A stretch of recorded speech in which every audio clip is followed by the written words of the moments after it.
அவர்கிட்ட நீ உள்ள பேசிட்டு இருந்த எல்லாத்தையும் கேட்டுட்டு தாமா இருந்த.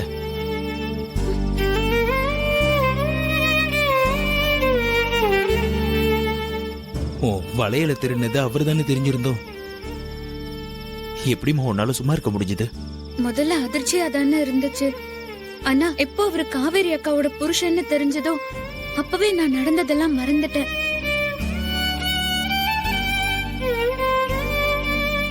எங்க அம்மா வளையல காவேரி அக்கா கையில பார்த்ததும் முதல்ல கொஞ்சம் கஷ்டமா இருந்தாலும் அப்புறம் சந்தோஷமா தான் இருந்துச்சு. ஏன்னா அவங்க தான் புருஷன் முதல்ல வாங்கி கொடுத்த கிஃப்ட்னு என்கிட்டயே வளையல காட்டி சந்தோஷப்பட்டாங்கன்னு. அந்த சந்தோஷம் கெட்ட கூடாதுன்னு நான் நினைச்சேன்.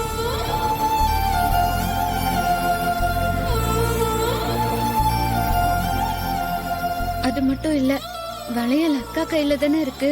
நான் போட்டுக்கிட்டா என்ன, அவங்க போட்டுக்கிட்டா என்னன்னு நான் விட்டுட்டேன். 10 பவுன்மா. இந்த காலத்துல யாருமே அப்படி விட மாட்டாங்க. அது மட்டும் இல்லாம அவரு உன்னை அடிச்சு போட்டு திருடிட்டு போயிருக்காருமா. இதோ பாருமா, உன்னோட மனசு யாருக்கும் வராதுமா. அந்த ஆளெல்லாம் என்ன மனுஷனே தெரியல. நீ அவரை மன்னிச்சு விட்டும் கூட கொஞ்சம் கூட மனசாட்சி இல்லாம நடந்துகிட்டாரு. உன் மேல வாயில சொல்லவே கூசுற குற்றச்சாட்டெல்லாம் உன் மேல சொல்லி அசிங்கப்படுத்தி வீட்டை விட்டு விரட்ட பார்த்திருக்காரு.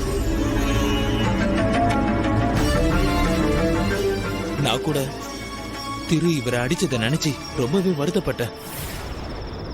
ஆனா இப்ப சொல்றமா, அது தப்பு இல்ல. இனிமே பழச பத்தி எல்லாம் பேசி என்ன ஆக போகுதுன்னு. எப்படியோ அவர் வீட்டுக்கு வந்து காவேரி அக்கா சந்தோஷமா இருந்தாலே போதும்.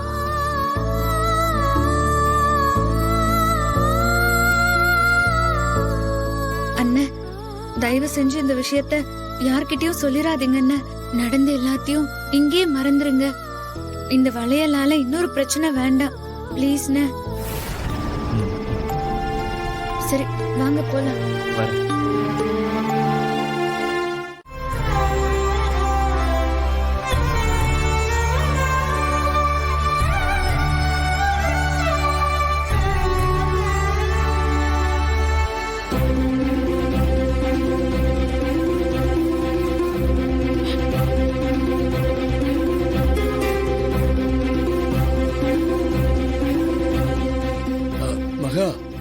என்னமா ஆச்சு? அவர் இருக்கிற இடம் தெரிஞ்சுதா தெரியலையா? எல்லா இடத்துலயும் தேடி பார்த்தோம், அவர் எங்கேயும் இல்ல. இல்ல, அவர் இனிமே வர மாட்டாரு. போகும்போது இந்த வீட்டு வாசப்படிய இனிமே மிதிக்கவே மாட்டேன்னு தான் சொல்லிட்டு போனாரு. நிச்சயமா வர மாட்டாரு. அழாத காவேரி, கொஞ்சம் பொறுமையா இரு. அதான் தெரு தேடிட்டு போயிருக்க அலட்சியத்தை நிச்சயம் கூட்டிட்டு வந்துருவான். நீங்க வருத்தப்படாதீங்க.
மகா, என்னையா எதிர்த்து பேசுன? எல்லாரும் இங்க வேலையில மும்முரமா இருக்காங்க. இதுதான் சரியான நேரம்.